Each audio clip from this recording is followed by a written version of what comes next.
Hi guys, welcome to NannyT's channel. It's Bank Holiday Monday. Way! We've been out and had the pub grub and then had carvery with the family, so that was nice. So I've decided to come back because everybody's in the food coma, and I thought I would get busy doing some granny squares. Nice and easy granny squares. And then I can put all the different colours. I'm just going to put them all together. So I've got these colours. But I'm just going to make loads of different colours. Loads of different plain colour ones. This is a big ball of Allen wool I've got. Couldn't tell you what it is because I've lost the tag off it. So anyway, I just thought I'd sit and have a nice quiet afternoon. So what you all been up to?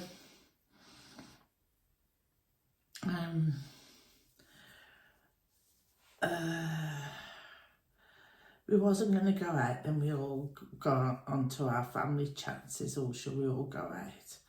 So we all decided to go to this one place. We got there, black clouds come over, and so I'm just thinking, what am I doing? I'm doing a magic circle. Don't know why people struggle with the magic circle, because it's so easy to do your magic circle. I might even make some corner to corner granny squares, throw them in. 1, 2, 3. Right, now I'm all right to crochet. So yeah, we all decided to meet up and go and have some food. There wasn't hardly anybody there, so which was nice. Lovely restaurant. It was tucked away up the corner, out the way from everybody. But there wasn't a lot of people eating anyway. You know, I was getting my wool out and it always gives me a tickle up my nose. So, yeah, I had gammon and egg. I went for the healthy choice. Bad skin on chips. Oh, you can't not have chips, can you? But that's like our first meal of today. We've got up and we didn't get up till late. We all had our showers and we hadn't eaten, so we was all starving. I had soup of the day, which I always like to have a soup starter. Don't eat soup at home, but I like soup when I go out. It's nice. My husband had prawn cocktail. But it was nice. I had my Diet Coke. 1, 2, 3, 4. Right. I had my Diet Coke. But it's nice to get out and have a group, like, as a family, and that talk and that. Chat and eat and drink. So we're all talking about Molly and having the baby. This time next week, hopefully the baby will be here. I can't decide on a name. Just the name that they chose, we've just found out. Molly's brother's friend has just called their baby the same name. So Molly was like, oh no. So I think they're going to have to get the thinking caps on again. But they all call the children unusual names. What happened to Anne? That's the first name I could think of. Nicola? I'll have to find these strange names.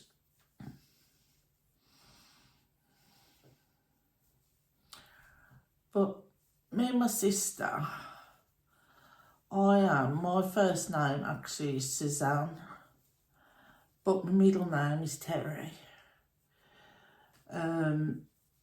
So my mom, like my sister, is 10 months younger than me, and her name is Tina, and her middle name is Patricia.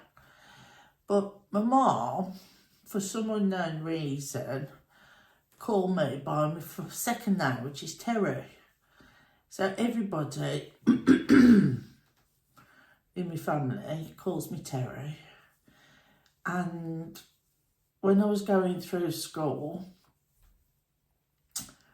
in the infants and the juniors, everybody knew me as Terry. So, but when I went up to the senior school, because it was proper official, wasn't it? So my first name on the register was put down as Suzanne. So all my new friends I made in senior school called me by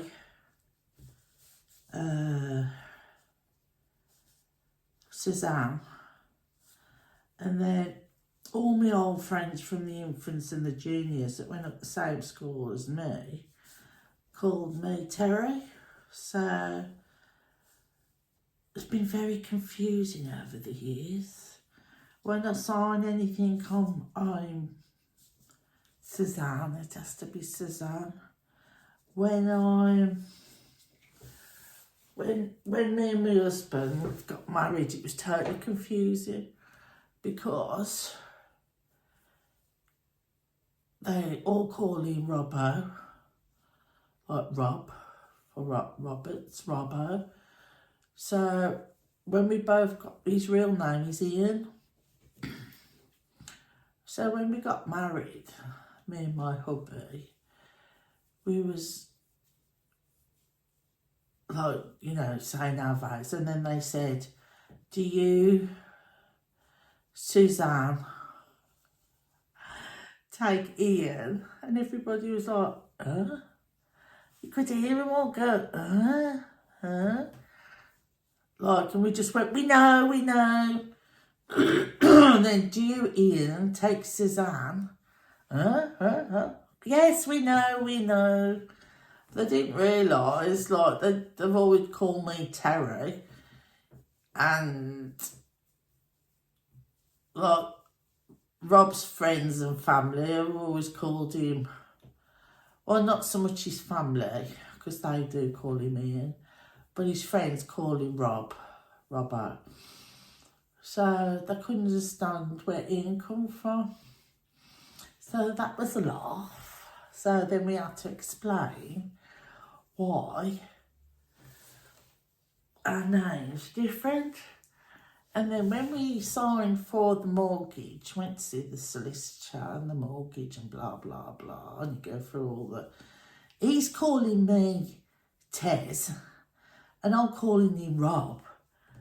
And the solicitor went, aren't you Ian and Suzanne?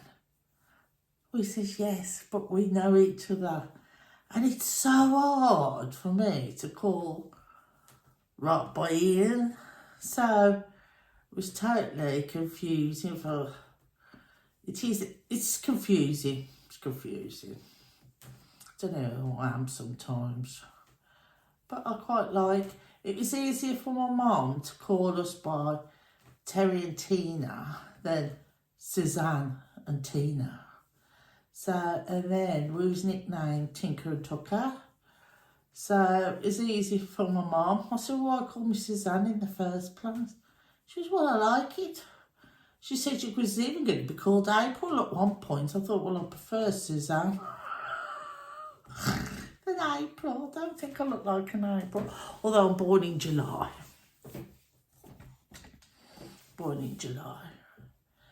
So I don't know what they're going to call their baby. But my daughter Molly says she'll have a look. She'll look at her face because she knows she's having a little girl. And she'll know the name that she's going to call her. I said, well, that's what happened with me, with you.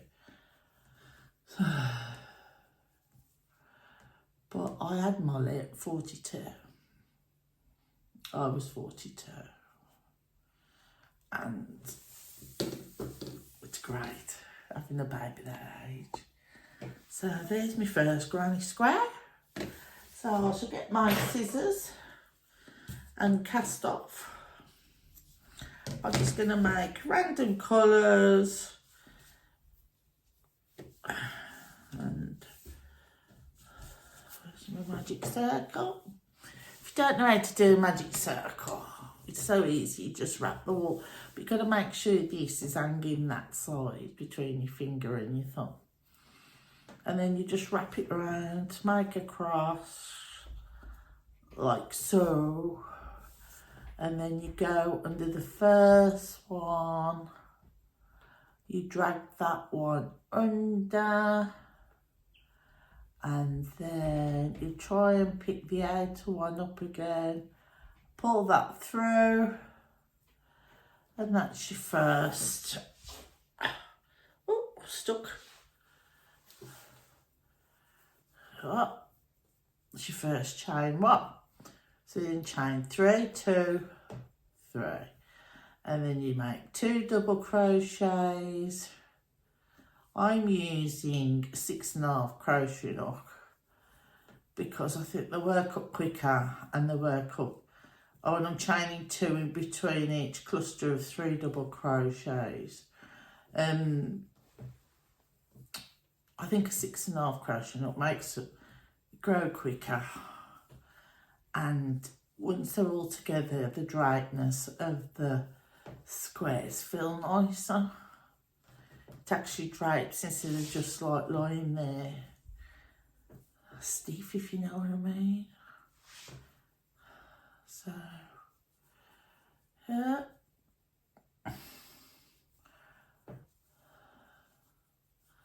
But my mum and dad decided to, when you all fly the nest, she said, I'm going to live into Devon. I'm going to move to Devon.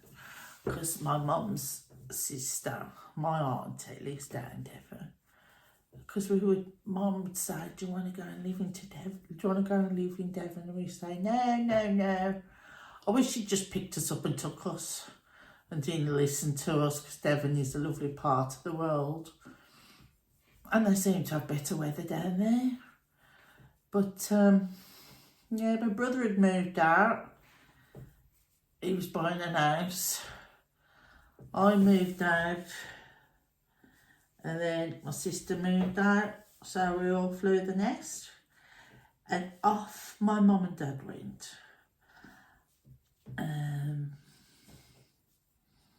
And they've lived there ever since. But now it's coming a problem because they are nearly 90. My mum is a warrior. My mum will probably live a longer life, touch wood. Because you can see my daughter's pram there, look. I've got children's stuff all over the place. But my mum still decorates, still does a gardening. Mind you, she's finding gardening a bit too hard to do now.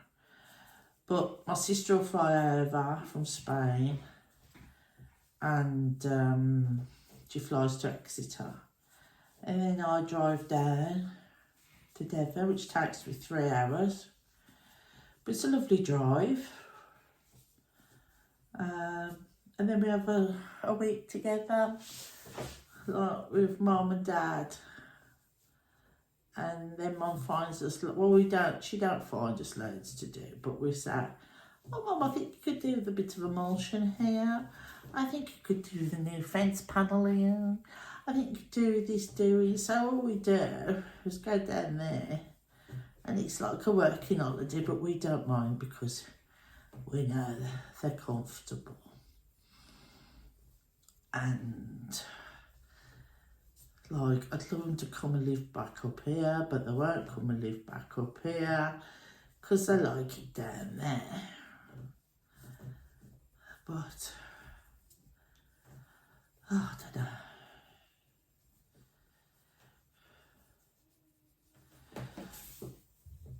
So I'm going to go down in after June, after my major holiday. Because we booked this holiday, I didn't know Molly was going to be pregnant. But she'll be fine. And she's got Vicky's mum and dad, family. So I know she's in good hands. But the baby was due on the 20th of May. So I knew I'd got like sort of 4 weeks, but I got longer with her now because she's being induced on Friday. So let's hope and pray that she's born next weekend. And then I've got longer to live, not live with her, because I live with us, but I've got longer to sort of like help if she needs me help. But I'm not going to interfere. I should just leave them both to it, because I know they will make perfect parents. She's got the perfect man to support her.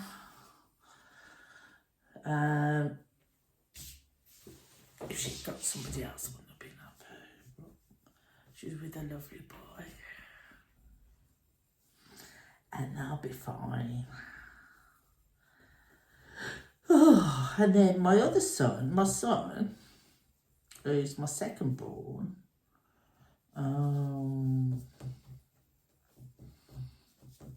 he is going to come and help me with my craft fair on the 26th of May, which is which is another bank holiday. So many bank holidays, isn't there?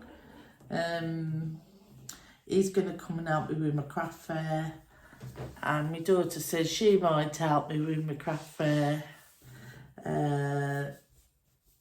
see how she feels, and the babies, but I'm sure the baby will be fine with Daddy. So yeah, it'd be nice, but I'm trying to finish my live cats, I finished my bumblebee, but then my daughter-in-law said to me, you better do some retro stuff. Well, I've got quite a lot of I haven't got granny square blankets, but I don't think anybody wants to buy a blanket in this weather. Mind you, it's cold. I've got lots of cardigans. That tank top I made with the red heart wool, which is no colour change, it's all one colour. So I've got that. I've got other things. I was thinking of making, I've got bags that I've made in granny squares, but I'm not going to charge a lot. Just want to get rid of them, and then I can start again.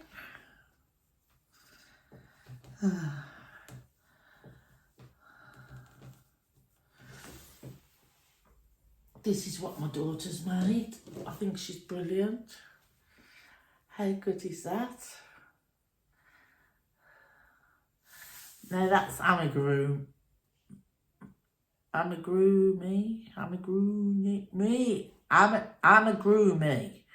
So look how fine that is. I couldn't do that. I couldn't see. I think it's just brilliant. And all she's got to do is she's got to make him, she's put a pipe cleaner in this. And all she's got to do is make him a strawberry. And then she's made the little flower to hang off with the strawberry. But she's not selling this, she's keeping this, because a lot of work's gone into that. But she's actually got the pattern. Ooh.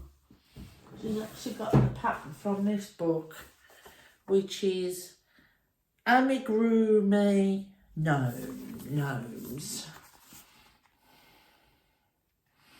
and it is 24 crochet patterns for every season amigurumi notes. Oh, so it's got,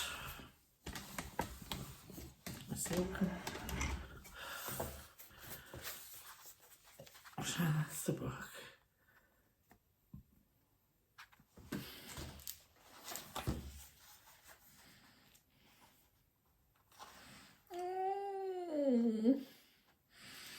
Oh, these are lovely. Tall orange gnome, small orange gnome, tall lemon gnome,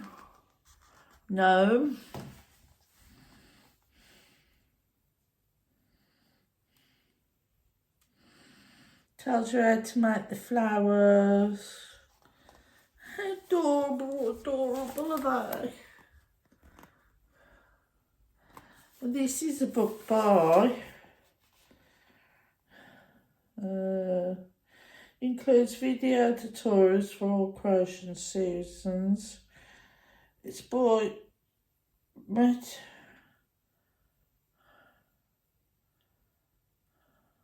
I don't know who it's by. Muffy Corn Meteor Books. Perfect for beginners. Detailed patterns with step-by-step pictures for the challenging parts. Out with your materials needed and the stitch instructions, including video tutorials. Get some helpful advice on accompanying forum. You'll receive online advice if you're stuck on a bit. Oh, that's good, isn't it? And that costs $13.95. But there's the pictures, what some of them you can make.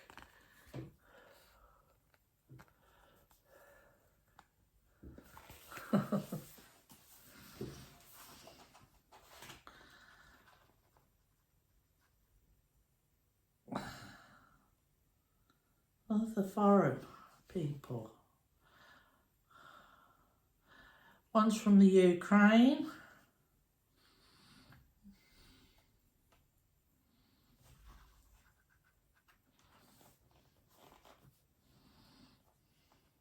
Oh, look at him.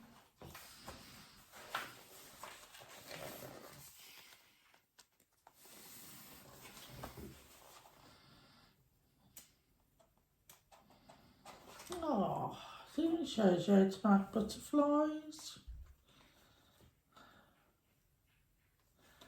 Starfish. Tulips. Can't show you too much of the book because I don't want to give the patterns away. I don't want to be getting into trouble. So, they're so pretty though. Lots of ideas in here.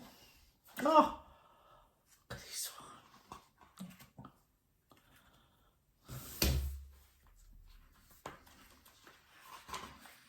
There you go.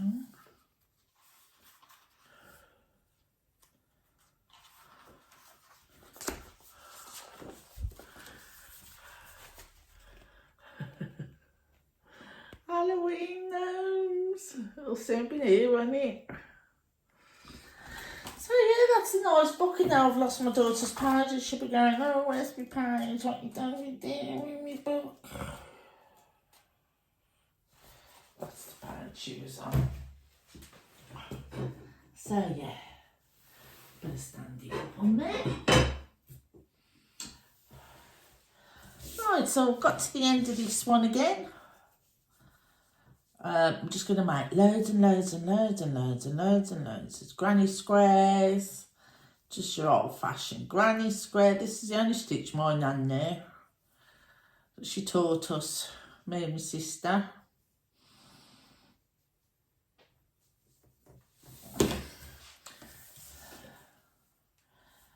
As I said in the previous video, she would take us to the jumble sales. We'd have to stand there with our shillings, which is 5p, we'd have to look for the handmade, what's another one? Handmade cardigans and jumpers, and my nan would go home, wash them all. So what are you washing them for? Nan. Anyway, I realised that why she washed them. It's very dark in here, isn't it?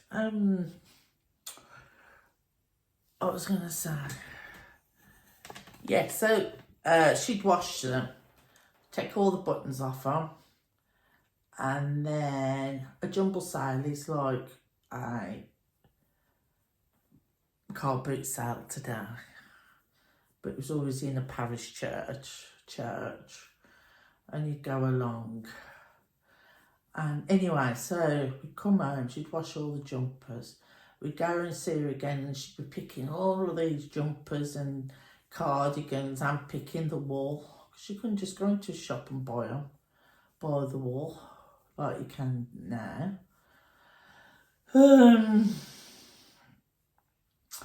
And then she'd crochet away, and she would sit hours and hours making these blankets. I can see her now, she loved it. But, she's been gone now. Oh, she's been gone about 30 years. And, 30 years. And she wouldn't believe how advanced crocheting's got. She wouldn't believe what you can make with crocheting. She just wouldn't believe it. I wish you could see it, my nanny Floss. And even men crochet. She'd say, what? Yeah, no, even men crochet. And I've been talking about, I shall see a white feather in the garden, if you believe in that. But I shall see a white feather. I don't know, Nan can hear me. Anyway, so she used to make these blankets. She made this blanket for this woman once, I'll never forget. I was only about 7. And her name was Anne. And we'd go and see her with me Nan. And she was all upset when we went to visit. And my Nan said to her, what's the matter? Why are you crying, Anne? She says, well, I lost our, I think, bird. I can't think it's, I know it started with a B, this budgie. I lost our so-and-so. And she went, oh, I am sorry, but she was ever such a big lady. And anyway, she was overwhelmed with the blanket that my nan had done her. Anyway, so she says, well, how have you lost your budgie? I can't remember his name, but bird. Anyway, she'd sat on him. She'd sat on her own budgie because he was on a chair and she didn't know.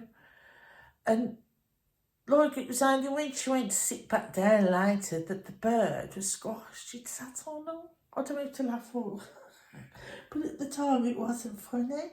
It was very, very sad that she sat on her own budgie, but I'll never forget that. As a young girl, me and my sister, we was like in bits. We was like, well, we was upset for her, but like at the other time, we was like, fancy sitting on your own pet. But I remember that, because my nan lived in like a boarding control place, and they had like, it was a cul-de-sac, like flats, that was run by, oh God, what they're called? A warden. That's it. And my nan had buzzers. If she was in any difficulty, she could just pull on these buzzers. And the warden was there. She lived in the cul-de-sac with all the elderly. And even when we drive past there, I can see my nan sitting outside the window on a deck chair, crocheting. So yeah, she taught us, me and my sister, to crochet. But I've said all this before on another video that I made. Buster, that's right, Buster's trying to come into me. on. Come on. What's the matter with your ear? Why is your ear sticking up? I started to watch my Handmaid's Tale. I don't know if any of you like that. I started yesterday. So I'm going to have to wait for the next episode to come. Anyway, guys, I'm going to go. I just thought I would say hello to you all, let you know how I was getting on and what I was up to. And I hope you've all had a lovely day and a restful day. So I shall speak to you soon. Thanks for watching. For those who are watching me. My husband said, don't you feel like you're talking to yourself? I'm like, no. Because I've got actually people who've liked and subscribed. And I had a lovely message the other day off somebody. That made me feel so much better. Right. I will love and leave you. Enjoy the rest of your day. Bye.